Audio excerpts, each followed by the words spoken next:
Assalamualaikum warahmatullahi wabarakatuh. Selamat berjumpa kembali. Mudah-mudahan kita semua selalu dalam keadaan sehat walafiat. Hari ini tanggal 7 bulan November 2024, kita kembali bersama-sama membuat resume fundamental saham yang kita lihat dari segi value, dividen, free cash flow, ketahanan dan kepengendalian emiten dari laporan keuangan triwulan 3 2024. Emiten yang akan kita bahas kali ini adalah PCM, STAA, dan P1 ya.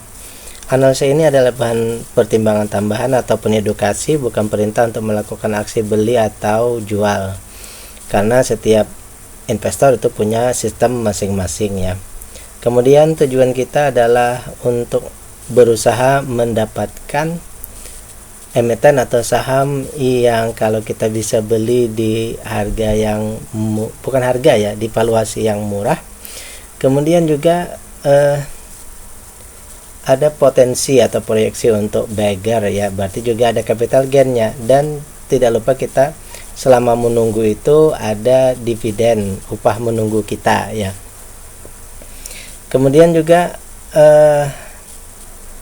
karena ini adalah sistem dengan cara dividen, berarti kita ya istilahnya berinvestasi di sini tujuan pertama adalah untuk bertahan ya, bukan menyerang di sini ya. Kita bertahan dalam artian bahwa kita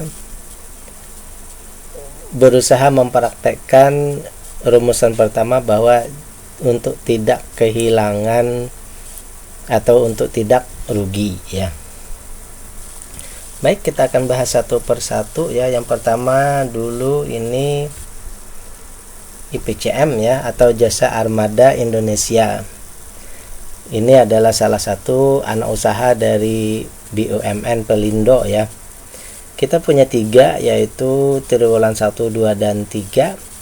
Dari segi book value, dari segi modal ini fluktuatif ya. Dari triwulan 1, 2, dan 3.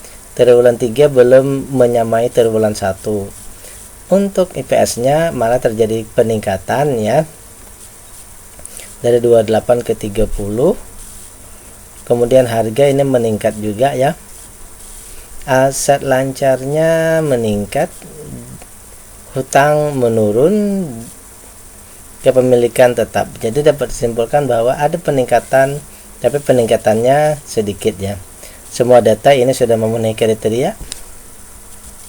Keuntungan triwulan 1 ini 11%, triwulan 2 12, triwulan 3 ini 12,5. Berarti keuntungannya ya, keuntungan bersihnya ini di atas 10% dan meningkat walaupun sedikit-sedikit ya. Kita kategorikan bahwa perusahaan ini kita tidak menyatakan growth, tapi fair saja atau pertumbuhannya wajar ya. Kemudian kita melihat dari segi valuasi bahwa harga sekarang ini ya 14% lebih mahal daripada nilai bukunya. Tetapi kalau kita mendasarkan kepada target kita di PBV 2,5, masih ada 119%. Berarti ada potensi beggar ya. Ada potensi untuk beggar ya. Meskipun dia sudah di atas sedikit dari nilai bukunya, tapi kalau kita kejarkan PBV 2,5 masih ada potensi beggar. Untuk maksimal beli ya, ini masih di bawah ya, 10% di bawah dari maksimal beli ya. Ini kita kategorikan di kategori wajar juga ya. Untuk dividen sudah sangat bagus, sudah sangat besar ya, 70%-an. Kenapa? Karena ini mungkin target dari pemerintah, akhirnya 74, anggap saya 75% di PR-nya ya. Dari 75% itu proyeksi kita di triwulan 3 ini ada 8%. Jadi simpulannya bahwa perusahaan ini ya dividennya besar ya. Kalau kita setarakan dengan 30% hanya 3,2, tetapi karena kumulatifnya ini besar ya. Untuk free cash flow sangat meningkat sekali ya, dari 8 menjadi 26, sangat bagus sekali. Selancar dan lainnya ini semuanya bagus. Kemudian tadi yang terakhir bahwa asing di sini tidak berpengaruh karena asing hanya ada 0,25%. Jadi simpulan kita untuk perusahaan ini ya, yang pertama bahwa kita membelinya di saat harga sekarang ini ya, ini valuasinya di valuasi wajar. Kemudian kalau dividen ini juga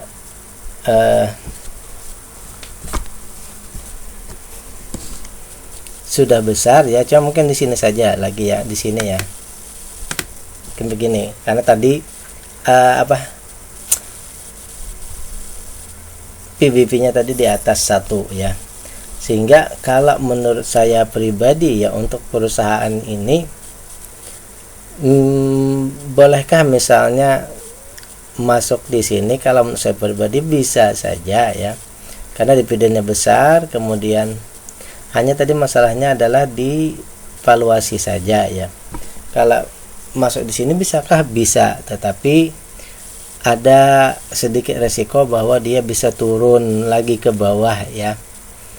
Tetapi secara dividen dia akan dibantu oleh dividen ya. Tetapi kalau saya pribadi ya, kalau saya pribadi menganggap begini, itu saja sebenarnya. Saya lebih cenderung menunggu ke harganya turun ya, sehingga valuasinya menjadi murah ya. Mungkin di situ ya. Satu saja, tidak ada yang lain. Istilahnya kalau mau berinvestasi di sini. Tapi kalau Anda mau curi start bisa saja, tetapi ada sedikit nanti kalau dia naik ya langsung bagus, kalau tidak mungkin ada sedikit penurunan lagi. Jadi seperti itu ya, karena ini mungkin bukan sektor konsumer ya, saya lebih cenderung untuk menunggu ke valuasi murah. Beda kalau dia sektornya konsumer, mungkin akan berbeda ya, karena ini layanan jasa ya. Baik, yang kedua kita bahas lagi STAA, Sumber Tani Agung Resources. Kita punya 3 data ya, semua sudah memenuhi kriteria. Itu yang pertama. Yang kedua, bahwa keuntungannya ya, ini kita cepat-cepat saja ya. Yang pertama bahwa nilai bukunya ada peningkatan sedikit fluktuasi, tapi di triwulan 3 ini naik lagi. Kemudian keuntungan besarnya meningkat juga ya. Harga juga meningkat, aset lancar meningkat, hutang turun berarti meningkat, hutang turun meningkat. Berarti simpulannya bahwa perusahaan ini mengalami kenaikan ya. Kenaikan yang signifikan tidak, dia mengalami peningkatan begitu ya, walaupun tidak signifikan, tidak sangat signifikan. Yang kedua, keuntungannya tadi ada dari 14 lalu 17 lalu ke 19. Ini ya artinya keuntungannya kita boleh saja nanti kita kategorikan ke growth ya. Yang kedua, kita lihat dari segi valuasi, dari segi harga sekarang 917 dibandingkan dengan nilai bukunya, berarti harga sekarang sudah 84% lebih mahal ya. Sehingga istilahnya kalau di valuasi sekarang kita kejar ke PBV 2 itu hanya tersisa 35%. Tetapi karena dia 19%, kita anggap saja 20, dia sudah growth, akan ada pertimbangan berikutnya ya. Kemudian maksimal beli kita ya di 939, sekarang 910. Ini berada di seputaran areanya ya. 3% di bawah dari maksimal beli ya. Berarti memang di harga seputar itu juga ya. Kemudian dari segi DPR sudah memenuhi kriteria ya yang kita inginkan, hanya saja belum memenuhi sampai ke 5%. Sedikit lagi sampai ke 5%, seperti itu ya. Kemudian dari segi ketahanan ini free cash flow-nya 10%, hutang-hutangnya semua aman. Ya, asing tidak berpengaruh di sini ya, asing juga tidak berpengaruh. Jadi kita simpulkan seperti ini saja ya. Ini kita mau cepat-cepat saja. Jadi untuk perusahaan ini ya, Sumber Tani Agung ini, bahwa keuntungannya hampir 20%. Di 19% kita kategorikan dia growth. Kalau melihat dari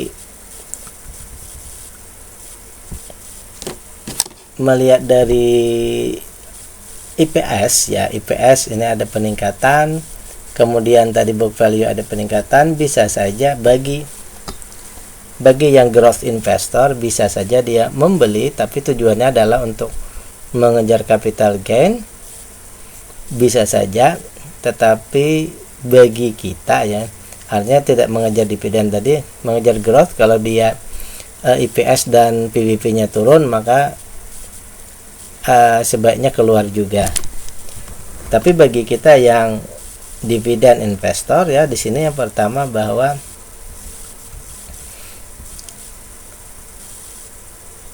harganya di sini ya,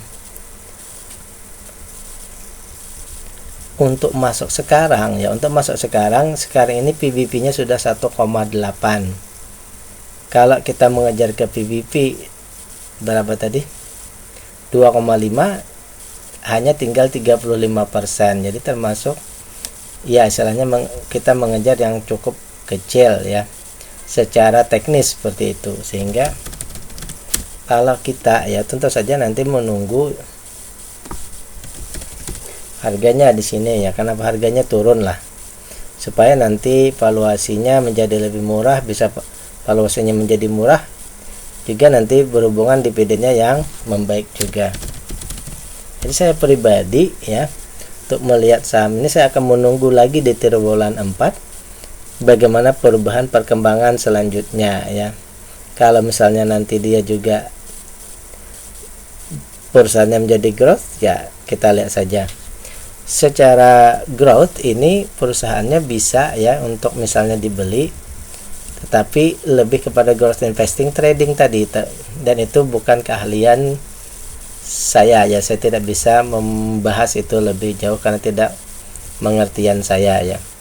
Baik, jadi kita lihat di sini bahwa untuk perusahaan ini kita menunggu harganya membaik, dalam artian harganya turun lagi ya. Terakhir yang kita bahas adalah P1 atau Pakuwon Jati. Ini bergerak di bidang properti ya, baik penyewaan ataupun penjualan lahan ataupun bangunan ya.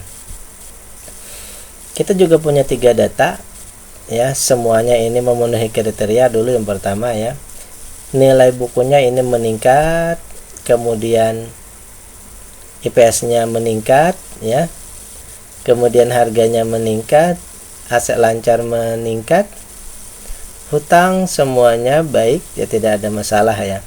Berarti kesimpulannya perusahaan ini ada peningkatan ya. Perusahaan ini ada peningkatan, itu yang pertama. Kemudian kita cek lagi bahwa triwulan 1 untungnya 9%, triwulan 2 9, triwulan 3 ini 11. Berarti di triwulan 3 ini sudah mulai memenuhi kriteria ya. Tapi kita kategorikan kepada perusahaannya fair company saja dulu ya. Harga sekarang 476. Kalau kita bandingkan dengan nilai bukunya, berarti harga sekarang sudah 13% di atas, setara 1,13% ya. Berarti ya, dari harga sekarang kalau kita mengejar ke PBV 2,5 ya, berarti masih ada 121%. Berarti masih ada potensi untuk bagger ya, walaupun tidak multi bagger, ada potensi bagger. Yang ketiga, berikutnya dari segi valuasi ya, dari segi maksimal beli ini di 474, sekarang sudah 476, berarti 1% sudah di atas ya, 1% sudah di atas. Tapi di sini kita anggap saja wajar saja ya. Sehingga valuasi perusahaan ini ya, kita anggap saja bahwa perusahaan ini valuasinya wajar, fair company begitu ya. Selanjutnya dari segi dividen, perusahaan sudah membagikan dividen tetapi masih belum banyak ya untuk dividennya ya. 20%, sementara kita mentargetkan itu di 30% ya. Dari 20% itu ya, sehingga kalau kita bandingkan dengan IPS-nya ini di triwulan 2 ya. Sehingga proyeksinya kita hanya akan mendapatkan 2%. Berarti ini di bawah ya. Di bawah dari inflasi, di bawah dari maksimal minimal yang kita harapkan. Selanjutnya dari segi free cash flow ada peningkatan dari 35 ke 38 setara dengan 9%. Hutang semuanya oke ya. Tidak ada masalah. Kemudian kepemilikan ini hanya 48% di bursa, berarti 52-nya ini dipegang oleh pengendali, berarti semuanya oke ya. Asing pun juga ada pengaruhnya di sini ya. Kenapa? Karena asing di sini 20-an% dari 48. Berarti hampir 50%. Jadi pergerakan asing juga perlu dicek di sini ya. Perlu untuk kita lihat lebih jauh. Sehingga kita dapat buat kesimpulan sementara di sini ya, bahwa keuntungan perusahaan ini yang masih kita tunggu ya. Kita mengharapkan nanti keuntungannya jauh lebih lagi atau bisa harganya yang turun ya. Kalau dari segi keuntungan sudah oke, berarti kita,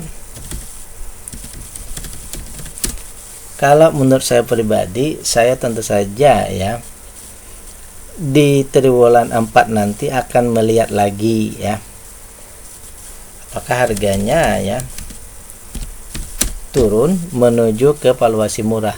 Kenapa saya cenderung ke valuasi murah? Karena ini adalah perusahaan properti. Kita berusaha untuk mendapatkan di harga yang murah. Karena ini properti kan termasuk yang siklikal.